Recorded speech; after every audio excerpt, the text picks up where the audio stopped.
Bismillahirrahmanirrahim. Assalamualaikum warahmatullahi wabarakatuh. Assalamualaikum warahmatullahi wabarakatuh. Alhamdulillah wassalatu wassalamu ala Rasulillah wa ala alihi wa sahbihi wa man wala, amma ba'du. Tidak panjang kalam, hadratal mukarramin, para alim, sesepuh, aji sepuh, semua hadirin yang saya cintai, ibu-ibu, mbak-mbak yang cantik-cantik yang mencintai saya. Alhamdulillah. Tidak panjang kalam, ada satu kisah Bapak Ibu. Seorang sahabat Nabi bernama Thauban. Siapa? Jemaah? Thauban. Beliau asli orang Yaman, kehidupannya lontang-lantung gak karuan, pindah dari kota ke kota lain, negeri ke negeri yang lain, hanya sebagai budak, Bapak Ibu. Terus ujung-ujung ketemu Nabi Muhammad Sallallahu Alaihi Wasallam. Dibeli oleh Rasul, dibebaskan oleh Rasul, kemudian melamar jadi pembantu khidmah sama Rasul Sallallahu Alaihi Wasallam. Singkat kata, secara fisik Thauban yang terkenal dengan julukan Abu Abdurrahman atau Abu Abdullah ini, orangnya, maaf Pak Haji RW, orangnya cuili, kecil, kurus. Kalau di sini mungkin mirip saya katanya, mak jelek wonge cilik kurus gak sing kekelan ibu lah. Wonge cilik kurus tapi masya Allah ibadah luar biasa. Beliau selalu ke Masjid Nabawi sebelum adzan mesti sudah berada di shaf paling depan bagian kanan. Buat bisa ngantuk Ustaz? Ora, supaya khusyuk iktikaf dzikir tidak terganggu apalagi ganggu orang lain. Singkat kala Kanjeng Nabi memperhatikan fisiknya makin lama bukan makin gemuk tapi makin kurus. Akhirnya Rasul nanya, "Hai Thauban," nggih Kanjeng Rasul, "awakmu iki gene, halaka wajah sampean punya penyakit, au marad sakit, atau hal laisa indaka ta'amun wala syarab, kamu enggak punya minuman, enggak punya makanan?" Akhirnya sang Thauban radhiyallahu anhu nunduk kepala nangis sambil menjawab, "Kanjeng Rasul, aku iki mboten sakit Kanjeng Rasul. Aku enggak punya penyakit, aku pun kecukupan rezekinya, alhamdulillah. Namun yang membuat aku seperti ini, kurus, wajah karuan sedih, kemudian matanya mata bengkak lantaran setiap hari rasanya aku nggak puas kalau ada satu hari tanpa melihat wajah engkau ya Rasul Sallallahu Alaihi Wasallam. Sampai-sampai aku rasanya orang puas kalau ada satu hari tanpa melihat wajah engkau, walau hanya nadratan qalilah, maksudnya satu kelebatan kok, atau ingin dari jarak yang jauh orang ngomong Kanjeng Rasul, wes ayem hatiku." Itu kalau pagi harinya, siang harinya. Kalau malam stres pikiran saya Rasul. Lah gini ya, kalau malam Kanjeng Rasul pikiranku mulai kemana-mana. Kira-kira nanti fajar aku masih ditakdirkan oleh Allah, masih bisa nggak melihat wajahmu ya Rasulullah? Makin nangis ceritanya. Makin malam lagi Rasul malah nggak karuan lagi. Hampir tidak pernah tidur setiap malam Kanjeng Rasul Sallallahu Alaihi Wasallam. Hanya lantaran mikir, nangis, bengkak matanya. Lah kenapa makin malam larut malam aku mikir tentang urusan akhirat? Kalau engkau wafat ya Rasul, pasti ma'al anbiya'i fir rafiqil a'la, bersama para nabi berkedudukan yang sangat tinggi. Sedangkan intufitu, kalau aku wafat, kalau kau masuk surga pasti adna manzilah, surga ini no emperan atau yang paling rendah. Dan terus nasibku piye Kanjeng Rasul? Aku ingin melihat wajah engkau di akhirat, piye nasibku nantinya?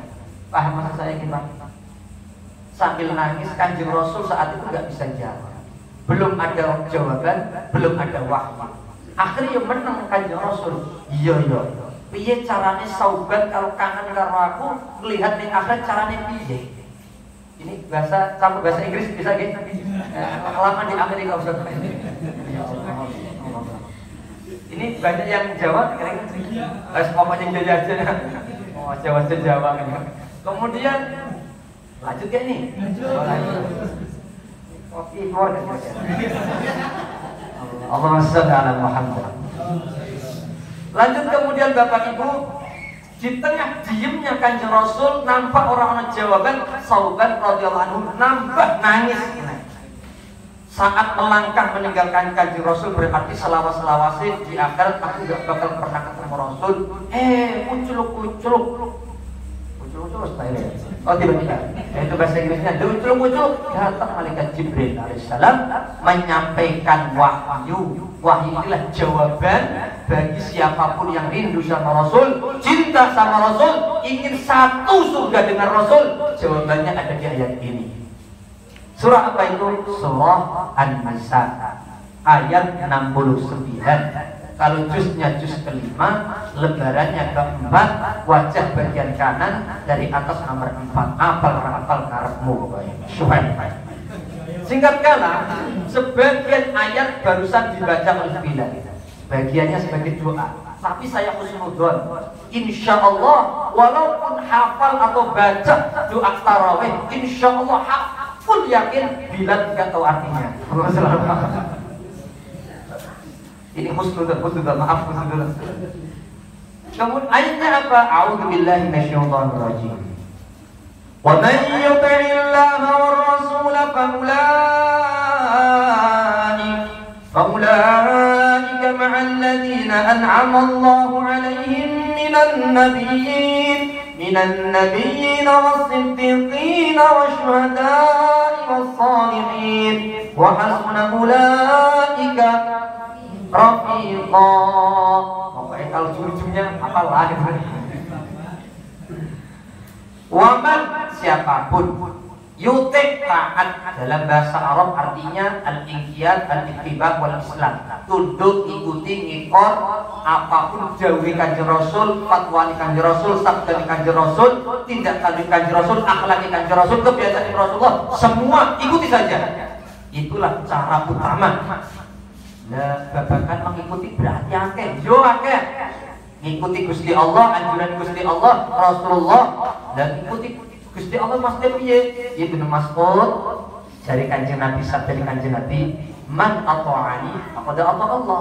Siapapun yang taat kepadaku, itu loh caranya simbol taat kepada Allah Subhanahu wa taala. Ini hanya disebutkan Allah dan Rasulullah ditakkid menurut pakar-pakar ahli tafsir. Singkat kalam, mereka yang taat kepada Allah, ngikuti tindak tanduknya, dawuh Kanjeng Rasul dan bla bla bla bla bla, faulaika ma'al ladzina an'ama 'alaihim, niscaya bisa bersama orang-orang yang telah diberi nikmat oleh Allah. Kita kan sering doa, ihdinas siratal mustaqim, berilah hidayah petunjuk menuju siratal mustaqim, jalan yang lurus. Di antara maknanya Islam atau jalan yang lurus itu bagaimana? Yaitu siratal ladzina an'amta 'alaihim, jalan orang-orang yang Engkau telah beri nikmat ya Allah. Tafsirin yang di salah satu tafsir ayat ditafsirkan dengan ayat adalah di ayat 69 surah An-Nisa, yaitu ma'al ladzina an'ama Allahu 'alaihim minan nabiyyin, yaitu jalane atau golongan ahli surga yang pertama para nabi, wasiddiqin, wasyuhada, wassalihin. 4 golongan surga. Amin. Allahumma. Ustaz, ya, kalau kita taat kepada Rasulullah ada harapan besar bersama Rasul satu surga, bertatap muka dengan Rasul. Kalau tidak, paling tidak kan level surganya berdekatan, kemudian bisa silaturahim, bisa berlaku merangkul dan sebagainya. Ya, apakah taat kita harus selevel taatnya Kanjeng Rasul? Jawaban para alim ulama tidak. Karena secara zahir, secara logika saja, amal panjenengan, Pak RW, saya, Al-Fakir, panjenengan semuanya kira-kira akan sama dengan amalan Rasulullah. Orang akan pojok. Waduh. Jujur. Kalau saya sambung golongan ahli surga Nabi, jenengan Nabi napa boten? Allah, dia kuring ini Nabi Muhammad sallallahu alaihi wasallam. Menapa muhaimin ora kan 18. Yang kedua, pasti dikit hati ini selalu bener, ragane yang anggota tubuh selalu bener. Kira-kira termasuk napa boten? Adio. Kemudian yang ketiga, asyuhada, jelas mati syahid perang fisabilillah. Kira-kira sampai diajak perang kira-kira ngumpet pasti. Allahumma shalli ala Muhammad. Yang keempat, tinggal satu solihin, golongan orang-orang soleh. Kira-kira termasuk orang soleh atau belum dengan ini?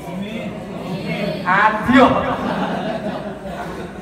Ya Allah. Aduh kabeh. Ini kok jaluk firdaus piye? Allahumma shalli ala Muhammad. Amale berantakan, dosa neka kakean, hisabe menegangkan. Ngene kok pengen ahli surga. Allahumma shalli ala Muhammad. Tapi tidak menutup kemungkinan rahmat Allah. Ada satu kisah sebelum saya teruskan. Satu kisah. Di zaman Bani Israel ada laki-laki yang ganteng. Kalau gantengnya di sini mirip das orang. Ya Allah. Singkat kala umure dawa selama 100 tahun. Kata Rasul 100 tahun, riwayat yang lain 70 tahun. Tidak pernah bermaksiat Pak Bu. Tidak pernah bermaksiat, sekecil maksiat pun belum pernah. Bahkan orang kerja berbelas di sini ibadah. Kalau butuh apapun mujizat dari Allah, langsung ada. Nikmatnya. Itu hadis sahih dari Rasulullah. Terus ternyata di akhirat nanti sabda kanjeng Rasul, orang itu saat dipanggil Gusti Allah, "Hai hambaku," orangnya 100 tahun ibadah gak pernah bermaksiat, bayangin jenengan orang ini sampean pengen surga apa neraka? Kira-kira jawabannya orang ini apa Pak? Oh surga Gusti, surga. Mantep kok, surga kan. Apa ya Rob? Oh modelmu apa? Tiketmu apa masuk surga? Jawabannya mesti apa Pak? Ibadah. Jenengan jadi orang itu pasti, oh aku sudah ibadah, gak pernah bermaksiat. Semua orang tua tahu, malaikat pun tahu. Selama 100 tahun, bayangkan 100 tahun ibadah. Sampean pret belum ada apa-apa. Allahumma shalli ala Muhammad. Singkat kala, apa jawaban Gusti Allah? Wahai hambaku, sampean merasa modalmu 100 tahun ibadah. 100 tahun ibadah tanpa maksiat untuk mengimbangi timbangan syukur nikmat satu mata menurut aku Allah SWT belum impas, belum cocok. Paham ya mas saya ini? Belum cocok. Masih ada yang antum PR-nya ibadah supaya syukur nikmat mata satunya lagi, anggota tubuh yang lainnya. Kira-kira merasa pantas masuk surga lagi kan? Oh, pantas. Akhirnya nangis. Lah. Ya wis stop nangis cep. Pengen surga apa neraka kowe hambaku. Akhirnya orang mantep. Surga Gusti. Isin pengen surga Gusti. Aku pengen surga. Mirip Pak Yai Muhammad lah. Wajib persis lah tinggal. Allahumma shalli ala Muhammad. Surga Gusti, aku pengen surga. Lah modalmu apa? Jawabannya mirip yang disampaikan Pak Haji RW tadi. Cuman ada tambahan, yaitu rahmatmu lan ampunanmu. Kalimatnya dua. Rahmatmu kasihani aku, wahai Allah. Dan kedua, ampuni aku tentang kesombongan, tentang kekuranganku. 100 tahun tanpa maksiat, ternyata 18 belum pantas masuk surga. Khalidina fiha. Lah kula jenengan kira-kira wis kakean amal soleh apa sithik? Sampeyan lho, jujur mawon ta? Sithik apa suwite?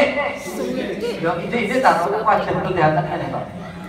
Sedangkan dosa nih kira-kira akeh apa akeh? Oh malah tambah mantep. Ngene kok pengen surga firdaus. Allahumma shalli ala Muhammad. Maka potongan-potongan saya dan panjenengan lebih tepatnya mengandalkan amal soleh apa ampunan Allah, rahmat Allah, ampunan dan rahmat Allah lebih gejol lagi istighfarnya dibanding meskipun tetap berusaha ikhtiar amal soleh. Amin Allahumma. Ya amal soleh tadi taat ikuti kanjeng Rasul SAW, di antaranya apa? Mengenai saya nyerempet-nyerempet apa yang disampaikan Pak Haji tadi tentang perjuangan bangun ini, perjuangan dakwah agama dan sebagainya. Jujur, undangan tarawih setiap malam niku bentrok 5 tempat setiap saat. Wis mbur ra karuan, bojo bisa pusing ngurusi dhewe abdi. Singkat kata, saya jadi teringat ketika Ustadz Ali Jabir almarhum ngajak ke New York. Kemudian Ustadz Dr. Amir Faisal yang sering di Trans TV dan Trans 7 sama di RCTI yang menjadi juri Hafid ya. Beliau sebulan sekali ketemu, beliau 6 kali ngajak ke New York. Singkat kala pengalaman banyak, termasuk persis yang saya alami 2 kali ke Hong Kong. Ketika pindah nyari masjid, saya kira sebentar lah nyampe ke masjid. Ternyata butuh 2 jam baru nyampe masjid. Terus kemudian kesimpulan Ustaz Dr. Amir Faisal termasuk kesimpulan saya, inilah keajaiban Allah. Dimanapun bumi Allah, walaupun secara nyata orang bakalan orang Islam atau orang masjid mesti loh tetap ono dai Allah Subhanahu wa Ta'ala. Siapa tahu yang dimaksud malaikat Gusti Allah dari jenis manusia ya panjenengan semuanya. Amin Allahumma amin Allahumma amin. Bapak Ibu pernah dengar ceritanya ketika 3 hari bermalam Rasulullah SAW proses hijrah berada di Gua Thur. Kemudian hari Senin pagi meneruskan perjalanan bersama Sayyidina Abu Bakar. Yang sebelumnya Abdurrahman, yakni pembantu anak kandung dari Sayyidina Abu Bakar, membawakan 2 onta. 2 onta yang pernah dibeli disiapkan oleh Sayyidina Abu Bakar. Ceritanya seperti itu. Onta yang satu dikasihkan kepada Rasulullah SAW untuk perjalanan 8 hari kemudian baru sampai ke Madinah. Kan singkat kala, total 15 hari. Singkat kala saat itu Kanjeng Rasul tidak menerima.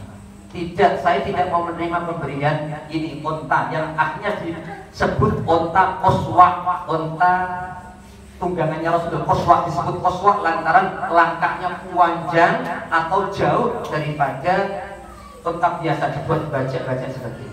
Dan terus sampai berulang kali dibujuk, ya Rasulullah ini aku ikhlas untuk perjuangan agama Allah. Ini Kanjeng Rasul nyok kontone orang pernah ditolak, orang pernah diterima. Tahu alasannya kira-kira Bapak Ibu? Ternyata kecuali taman. Perhatikan kalimat Rasul, aku bisa menerima ini kecuali di taman, aku bayar harganya. Walaupun saat itu utang. Rasul sallallahu alaihi wasallam kurangi perjuangan apa Pak? Malam Jumat tanggal 27 bulan Safar itu kan berangkat hijrah. Tahun 1 Hijriah itu ya. Berangkat itu tanpa alas kaki lewat arah ke selatan, kemudian gunung ke gunung, cadas sampai berdarah-darah, kemudian saya ditemani Sayyidina Abu Bakar 3 hari gamal, akhirnya kual asal sebelum masuk pun dientok dan berbagai itu perjuangan semuanya. 27 peperangan minimal perjuangannya, raga nyawanya wes, tapi kenyataannya Rasulullah SAW tidak cukup perjuangan agama Allah, ternyata hanya dengan keringat, raga, nyawa. Ternyata Rasulullah SAW ngajarin, sekelas Rasulullah SAW ngajarin untuk berjuang untuk agama Allah, ternyata juga ini. Saya tidak mau kalau gratis, aku harus keluarkan uang juga untuk perjuangan agama Allah Subhanahu wa Ta'ala. Walhasil jamaah, walhasil semua sejarawan Islam sedunia sepakat Islam bisa menyebar ke Indonesia, Islam menyebar ke seluruh dunia mula-mula adalah dari hijrah. Kemudian sampai di kota Madinah, Aus Khazraj disatukan, ada 2 titik, kemudian Muhajirin 3 segitiga ukhuwah. Dari situlah mulai dari banyak tersebar. Allahumma shalli ala Muhammad. Itu nasihat kecil sindiran dari Rasulullah SAW. Apapun yang bisa kita perjuangkan untuk agama Allah, perjuangkanlah. Ya, baik dengan harta, langkahkan kita, kemudian segala-galanya. Terakhir saya sampaikan, Kata Rasulullah SAW, surga jalan surga itu mirip naik gunung yang garwa, yang sangat pucuk, yang sangat kerekelan sekali. Surga seperti itu pasti jalannya. Sedangkan jalan neraka zahlun, sangat mudah, bahkan licin, tanpa naik-naik, pokoknya gampang, flasher gampang. Itu menuju neraka seperti itu. Tapi kalau menuju surga pasti ada banyak rintangannya. Kalau nggak ada rintangannya mustahil untuk menuju surga. Itu istilah zahir sindiran dari Rasulullah SAW, harus ada rintangannya. Menuju surga kira-kira jauh apa dekat? Jauh. Dan Allah tidak menghendaki. Rasanya mustahil kalau kita benar-benar mati dalam keadaan persis surga, tidak. Tapi wala tamutunna illa wa antum muslimun. Allah menghendaki matilah dalam keadaan di jalannya menuju surga. Karena saya gini, udah apapun yang kita bisa saat ini, usia berapapun, rasa dipikir apa yang bisa kita sumbangkan untuk agama Allah. Langkah walaupun hanya melangkah ke sini, niati karena Allah. Boleh jadi itulah satu-satunya yang diridhoi Allah, kemudian kita masuk surga Allah Subhanahu wa taala. Saya ulangi terakhir kalinya, ini terakhir ya, karena kopinya belum keluar. Allahumma shalli ala Muhammad. Nabi sallallahu alaihi wasallam pernah menyampaikan, nanti ada di antara umatku, kita termasuk atau tidak tahu. Di antara umatku ada yang saat ditimbang, dihisab oleh Allah itu 50% amal soleh, 50% amal maksiat, amal toleh. Ternyata Allah menghendaki, wahai fulan, kamu harus nyicipin rokok dulu.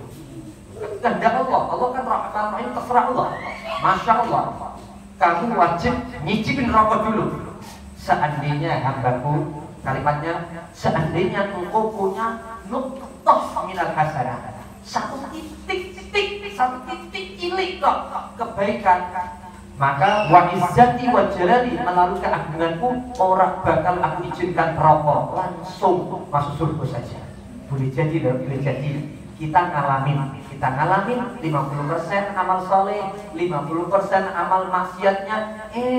Satu langkah, dua langkah di tempat ini adalah titik-titik yang memberatkan, yang bisa nyundul rahmat Gusti Allah sampai orang situ masuk rokok, silahkan masuk surga. Amin Allahumma amin. Paham? Kalau sudah manggung ibu tak anggap lebar.